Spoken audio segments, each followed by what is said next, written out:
الحمدللہ۔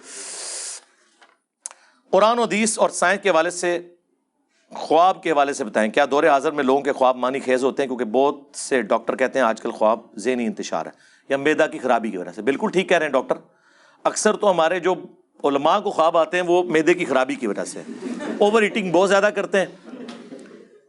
ہاں تو اور کیا، ایسا نہیں ہے کیا؟ جب طارق جمیل صاحب نے کہا تھا کہ ہمارے ایک بزرگ جاننے والے نے خواب دیکھا ہے کہ جنید جمشید، رسول اللہ نے فرمایا ہم تک پہنچ چکے ہیں صلی اللہ علیہ وآلہ وسلم، تو بریلویوں نے اس دن سے جنید جمشید کو رحمت اللہ علیہ کہنا شروع کر دیا۔ تو جب آپ دوسروں کے خواب رسول اللہ کے حوالے سے صلی اللہ علیہ وآلہ وسلم قبول نہیں کرتے تو سرکار آپ کو بھی کوئی ضرورت نہیں ہے اپنا خواب بیان کرنے کی۔ میں بتاؤں، پاکستان لیول کا ایک گلے پھاڑ کے بولنے والا بریلوی عالم، جو عالم تو نہیں ہے، بیسیکلی مقرر ہے، لیکن اسے مشہوری مل گئی ہے، اس بندے کے بارے میں مجھے پاکستان لیول کے ایک بریلوی عالم نے کہا کہ اس نے میرے سامنے مانا۔ ان دنوں 2017 کے دھرنے چل رہے تھے ختم نبوت کے نام پہ، بیسیکلی وہ ختم نبوت نہیں تھا، وہ اینٹی قادیانی دھرنا تھا۔ ختم نبوت دھرنا اس دن ہوگا جب چشتی رسول اللہ اور اشرف علی رسول اللہ کے خلاف دھرنا ہوگا، اور ٹائم قیامت تک جائے وہ کو نہیں ہونا۔ تو اس نے جوش میں آ کے کہہ دیا کہ نبی الاسلام نے حکم دیا خواب میں آ کے مجھے کہ جا کے اس دھرنے میں بیٹھو۔ وہ کہتے ہیں بعد میں کبھی میری کچھ مہینے بعد اس سے ملاقات ہوئی تو میں نے کہا یار مطلب واقعی کیا نبی الاسلام نے کہا تھا؟ اس نے کہا جی میں بس تقریر کے جوش میں تھا، تو اسی ٹائم میرے دماغ میں آیا کہ امت کے وسیع تر مفاد میں یہ واقعہ بیان کر دوں، تو یہ خواب میں نے بیان کیا گھاڑ کے۔ وہ کہتے ہیں اس نے میرے سامنے پھر توبہ کی۔ توبہ تیری کوئی نہیں قبول جدو تک پبلکلی آ کے معافی نہیں مانگتا۔ اس سے اندازہ لگائیں کہ اگر یہ حالت ہے تو آپ پرانے لوگ بھی یہی کام ڈالتے رہے۔ یہ بڑا سینسٹیو ایشو ہے۔ بخاری مسلم کے الفاظ ہیں، امام بخاری نے اس حدیث کے ساتھ ابن سیرین تابعی کا قول نقل کیا ہے۔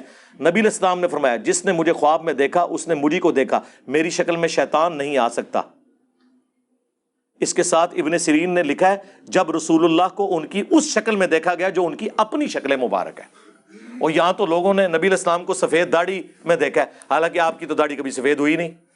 بخاری مسلم کے الفاظ ہیں وفات تک آپ کے داڑھی اور سر کے ملا کے 20 سے زیادہ بال سفید نہیں تھے، 20 سے زیادہ میرے سفید ہیں۔ یہ معجزہ تھا کہ حضور علیہ السلام 61 سال کی عمر میں بھی داڑھی کالی تھی، چند بال یہاں پہ سفید تھے، وہ بھی جب تیل لگاتے تھے چھپ جاتے تھے، کن پٹی کے بال، کیونکہ کالی داڑھی خوبصورتی کی علامت ہے۔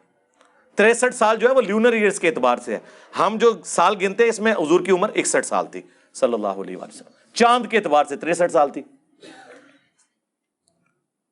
تو یہ اس طرح کے جو دعوے کرنا اور کرنا، یہ خواب اکثر وہ بخاری مسلم میں حدیث ہے، خواب کی 3 اقسام ہے، اللہ کی طرف سے، شیطان کی طرف سے، اور تیسرا نفس کی طرف سے۔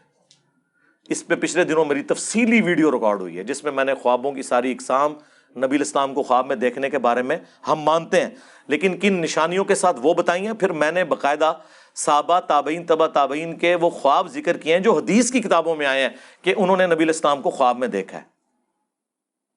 اب اگر ہمارے اسٹوڈنٹس نے جو ہمارے بارے میں نبی الاسلام کو خواب میں دیکھا ہے ہم بیان کرنا شروع کر دیں تو کیا بریلوی دیوبندی اہل حدیث مان لیں گے؟ تو پھر سرکار آپ کے خواب ہم کیوں مانیں؟ تو بہتر یہ ہے کہ آپ اپنے خوابوں سے دستبردار ہو جاؤ، ہم تو پہلے ہی دستبردار ہیں، کیونکہ ہمیں خوابوں کی ضرورت نہیں ہے دین منوانے کے لیے، ہم قرآن و سنت کے دلائل سے اپنا دین بیان کرتے ہیں۔